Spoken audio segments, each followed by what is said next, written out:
এটা হচ্ছে হালুয়ার রাত, তাই না? আজকে আপনাদের তো এতক্ষণ হালুয়া খাওয়ার কথা, তাই না? মাশাআল্লাহ, এসব আপনাদের এখানে সিস্টেম নেই তো?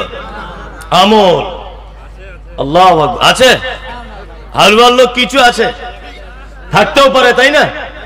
তবে আমরা আহলে হাদিস, তাই তো? আমরা হালুয়া করি না, তবে অন্যজনের বাড়ি গিয়ে খেয়ে আসি। আপনি না খান না, অনেকজন আছে, তাই না? ও কুল 40 কুল পড়ানি ও করে না নিজের বাপের, তবে অন্যজন করলে খেয়ে আসে, এটা করে, করে না? করে। আরে গোলাম হোসেন, অপরাধীকে অপরাধ বলে স্বীকার না করা অপরাধ, তাই না? আল্লাহু আকবার। হুজুর বলে দিয়েছে, আমি তো নাম দিয়েছি কানা হুজুর। কানা হুজুর ইসলামটাকে খুব কঠিন করে দিয়েছে। শাবান মাসের রমজানের রোজা, শাবান মাসের রোজা রাখতেন আল্লাহ রসুল, বেশি বেশি রাখতেন, খুব বেশি। সেই হিসেবে আপনি রাখবেন, কোনো অসুবিধা নেই। কিন্তু এই শবে বরাত 15ই শাবানকে উপলক্ষ করে যদি কেউ রোজা যদি রাখে, তো একটা মানুষের জাহান্নামে যাওয়ার জন্য আর অন্য কোনো আমল করতে হবে না, এইটাতেই যথেষ্ট হয়ে যাবে। যদি বলছেন এত বড় কথা বলে দিলেন, আমি কেন বলতে যাব? আমি কেন বলতে যাব? আমার কি ভূতে পেয়েছে আমি বলতে যাব?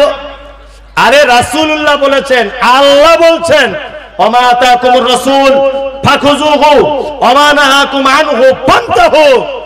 এই আমার নবী যেটা দেয় এটা গ্রহণ করো, নবী যেটা নিষেধ করে এটা ছেড়ে দাও। নবী যেটা দিয়েছে তাতে উপকার আছে না নাই? আর নবী যেটা নিষেধ করেছে ক্ষতি আছে না নাই? আছে। তা তুমি যে শবে বরাত করছো, এটা নবী দিয়েছে কিনা একবার দেখতে হবে না? কত বড় মিথ্যাবাদী হুজুর। আবার বলছে, উরি বাবা মুমতাজুল ইসলাম কত বড় বদমায়েশ, দেখ এই নবীকে ভালোবাসে না। হ্যাঁ, আমরা হালুয়া রুটি করি বলে ওর খুব রাগ হয়। হ্যাঁ, নবীর দাঁত ভেঙে দিয়েছিল, সেই উপলক্ষে নবী শক্ত জিনিস খেতে পারেনি, ওই জন্য হালুয়া খেয়েছিল, আমরা সেই উপলক্ষে হালুয়া করি। এটা বলে কি বলে না অনেকজন? এ কত বড় মিথ্যুক। উহুদের যুদ্ধ হয়েছে কত হিজরিতে? 3 হিজরিতে। ভালো করে বুঝবেন, শাওয়াল মাসে হয়েছিল যুদ্ধ। শাওয়াল মাসে, শাওয়াল মাসের 7 তারিখে আল্লাহ নবী দাঁত ভেঙেছে। কোন মাসের 7 তারিখে? শাওয়াল মাসের 7 তারিখে, তাই তো? এবার আপনাকে একটা কথা বলছি, আচ্ছা এটা শাবান, তারপরে কি মাস? তারপরে শাওয়াল। শাওয়ালের 7 তারিখে নবীর দাঁত ভেঙেছে, আর ও 2 মাস অ্যাডভান্স হালুয়া করে বসে আছে। তার মানে পাক্কা বদমাশ, নবীর দুশমন। কি বলছি বুঝতে পারছেন না? এখনো নবীর দাঁত ভাঙেনি। তা আমি শুধু এটা সোশ্যাল মিডিয়াতে বলেছি, নবীকে যদি এত ভালোবাসো তো তোমার দুটো দাঁত ভাঙো হাতুড়ি দিয়ে, তবেই তো বলবো বাপের বেটা। ও দাঁত ভাঙার হাদিস নিল না, হালুয়ারটা নিয়েছে, জুত করে খাবে। আল্লাহ।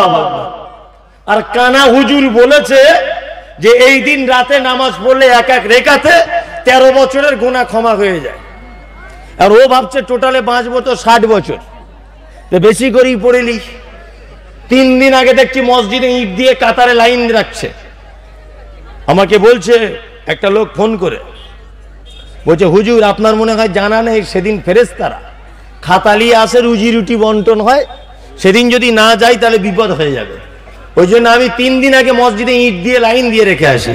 হারামখোর জীবনে নামাজ পড়ে না। আবার কিছু কিছু মেয়ে ছেলেরা দেখছি হালুয়া রুটি করে চিলেকোটার উপরে রেখে আসছে। তা বলছে আগো বুবু এ কাজ কেন? বলছে ছি ছি ছি ছি ছি, শবে বরাতে রাত্রে মরা মানুষের রুহু বাড়ি আসে, তুমি জানো না? কোন মাদ্রাসায় পড়েছো, কিছু বুঝো না নাকি? হ্যাঁ, আমার দাদু শ্বশুর মারা গেছে, তাই কেমন হালুয়া রেঁধেছি, একটু চেখে চলে যাবে, ওই জন্য চিলেকোটাতে রেখে এসেছি। বেদাত, বেদাত, মারাত্মক বেদাত।